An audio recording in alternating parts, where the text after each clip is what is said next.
nagarutse nkuko nabibemereye mu kiganiro cyatambutse. Murabizi ko twaganira uburyo nateze capati ngahomba, business ya capati gahomba. Ubu ngubu aka kanya nje kugira ngo mbabwire mbere yo kujya muri capati ubundi byari byatangiye gute. Abazi GS tabarwe niho nigiye primaire, ntabwo yigeze ngera mu secondaire, ariko ibyo nzi bimbeshejeho nyine. Navuye mu ishuri 2016 kubera ubushobozi, njya kwiga mekanike 2017, njya muri mekanike biranga muri VTC Rukomo, ahantu ba Rukomo ndabasuhuje, Rukomo mu karere ka Nyagatare. VTC Rukomo nyine ni imyuga, ahantu bigishiriza nyine imyuga ariko y'amadini, nuko ngo abaporoso cyangwa se Anglican yari ifiteyo ishuri ryigisha imyuga. Aho nahigiye igihe gitoya, na pratique bari bafite, birangira tuhavuye turahava nyine tujya mu bindi, tujya muri quartier guhinga, birafeiringa nyine murabizi, umuntu uvuye mu ishuri no guhinga bibari hafi ya nabyo. Ntaraje rero ndavuga toke nta kundi twajya gute, nta kundi byagenda, ahubwo icyo nje kuba nakora, reka nshaka amafaranga njye kwiga mekanike iri pratique, njya kwiga mekanike ya moto.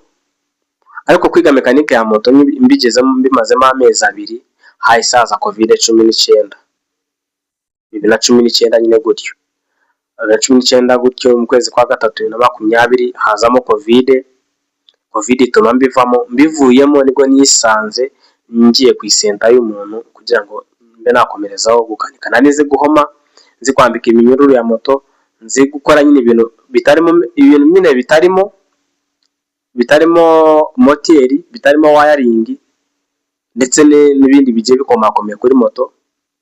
Ibi byose nari mbizi nyine, ndanabizi kubikora, n'aka kanya ndabizi.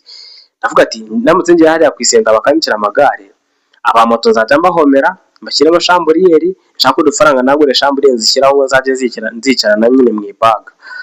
Nabikoze gutyo, bakazajya baza bakansangaho, turamenyerana, banabona n'akaraka gafatika, bakagura ibikoresho ahandi bya moto bakabizana nkabishyiramo aho ngaho, naba nabisipana afite zo kubikora bakabijyana ahandi, ayo bayahomba. Birangira nawe y'amagare mbifatiranye, ndabyiga byose ndabimetiriza, none iby'amagare byo nta kintu wambeshya. Ndavuga ati igare amafaranga arimo, niba se igare ukora igare ku munsi ukajya utura 2,000 buri munsi, twagiye mu kimwe na 2,000 itsinda 2 bya buri munsi, tukajya dushyira amafaranga.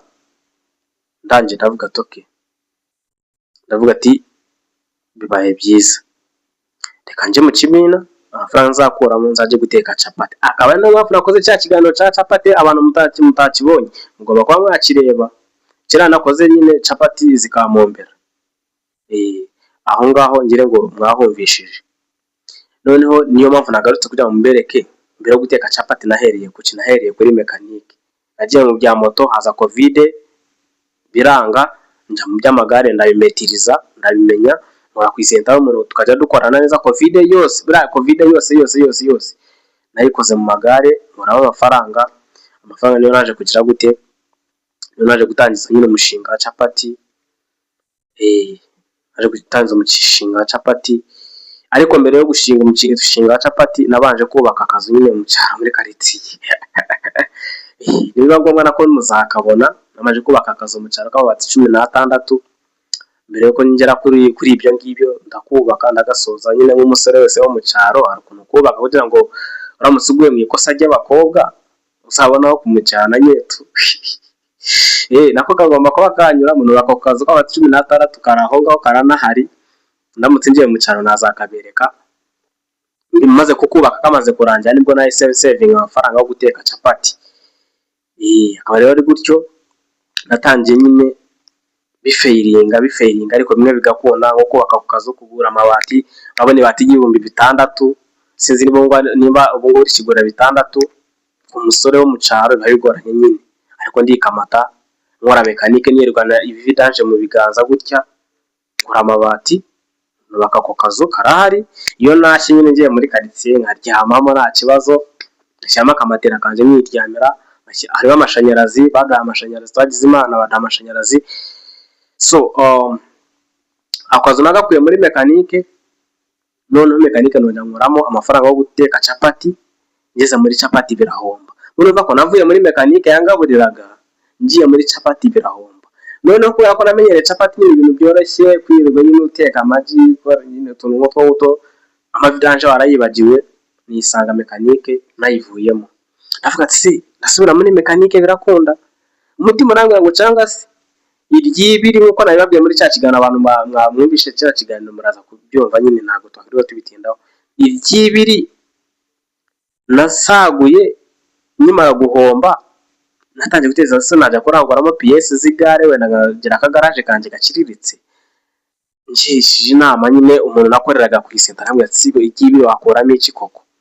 Ikadi iri yonyine igura 30, amahembe agura wenda 10,000 gutyo. Ahubwo ngo umupira wa nylon ibiki n'ibiki na shambure n'ibiki byose wamungana birahenda. Nyine ikibi nta nubwo igare rigura iryibiri kame, igare rigura hafi 5,200. Nose gute wakoramo igaraje riciriritse biranga nyine bisaba ko ufite nka 5. Ndavuga toke nta kundi, ndavuga ati reka mbitware gutyo, nta wamenya wenda Imana azajya gute nyine kanyibuka.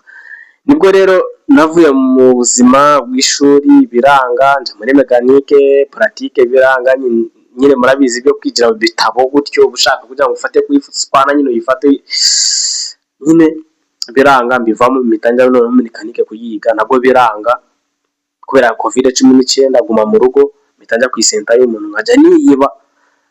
No kwihanganisha gihe amategeko narayicaga, ariko nyine nareba fande nyiruka, ariko nyine kugira ngo mbone ibikiritu kwico gihe n'amafaranga yari ahari, COVID ibiki n'ibiki, tukirengagiza nyine n'izindi mbogamizi umuntu ahoraga nazo kugira ngo dukore nk'abantu nyine dushaka gutera imbere.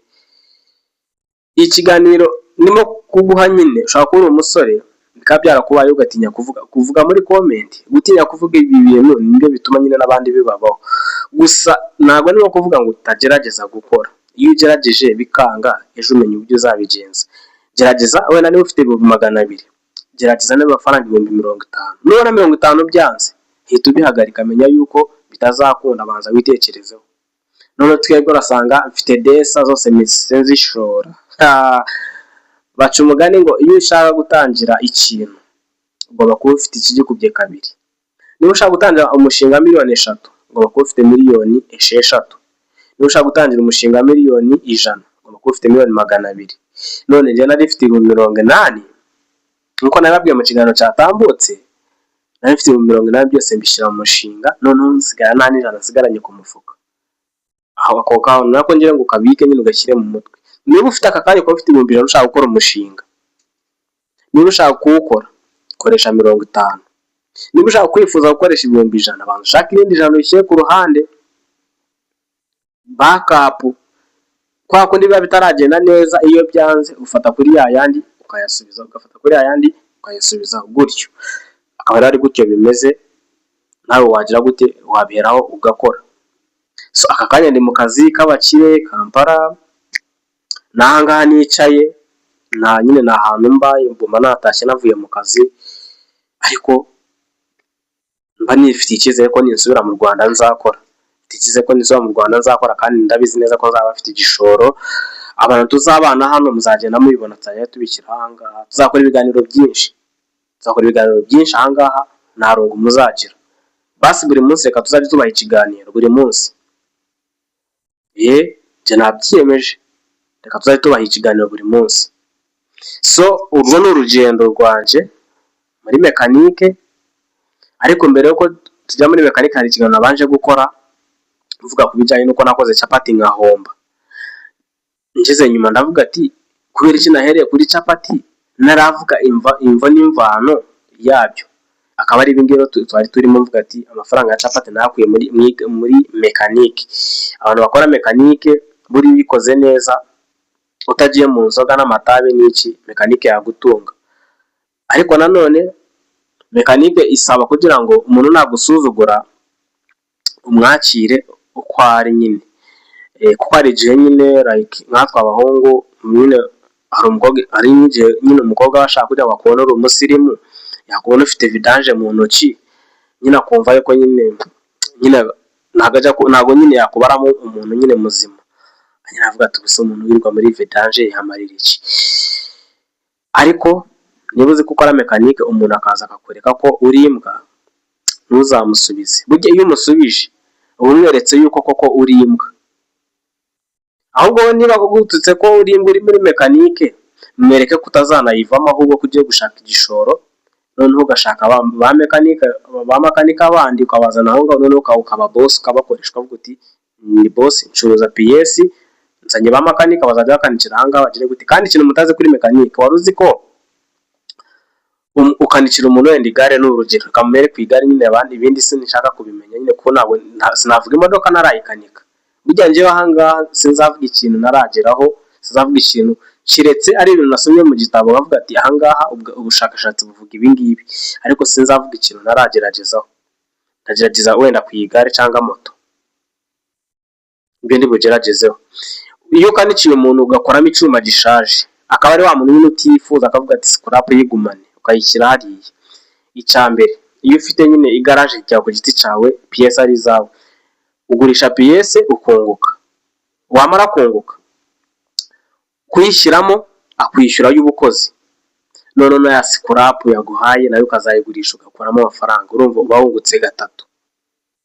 Wungukiye kuri PS wacuruje, niba nigura 5 ukaba warayiranguye 500, wungutse 500. Niba kuyishyiramo ari 5000, urumva ko wabonye y'ubukozi. Scrap wakuyemo ibyuma bishaje urabigurishije.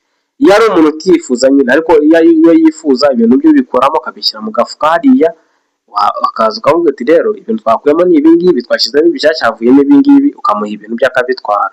Yaba adashaka kubitwara akabireka aho ngaho, nawe ukabigurisha, ukaba wagira gute, ukaba wabonamo wenda ayo kugura umuriro. Ibintu nk'ibyo ngibyo. Niyo mpamvu mba naje kugira ngo mbihere ikiganiro. Ese utakoze yica no wakunda iyi kuri uru rubyiruko mugenzi wanjye, umutima mubi n'uwici. Umutima mubi n'uwici kwa hangaha, ejo bundi uzanga kumva ibi ngibi nibimara kukubaho, ikiganiro zacuva nyuma y'imyaka 5 utagifite ikintu cyakumarira. Ariko byibuze aka kanya ubonye umuntu byabayeho aje kubikubwira. Iki gice rero cyangwa ikiganiro narimo kureba mbere yo gukora capati ngo mombe byahereye he, nibyo biri muri iki kiganiro. Noneho niba ushaka kureba ikindi kiganiro ko capati naho njye muri capati, cyakoreba ikindi kiganiro waza kukireba aho ngaho hasi, uhita ukanda subscribe. Kana subscribe. Ndabakunda cyane. Uyu ni wa muhungu wanyu Samu, umuhungu w'Inyagatare. Abo kuri Sam Media TV namwe ndaje mu kanya mbakubita ikiganiro, murabizi neza ariko cyane nje ntabwo njya ndyama. Umuhuro Sports TV namwe ndaje. Ndabakunda cyane.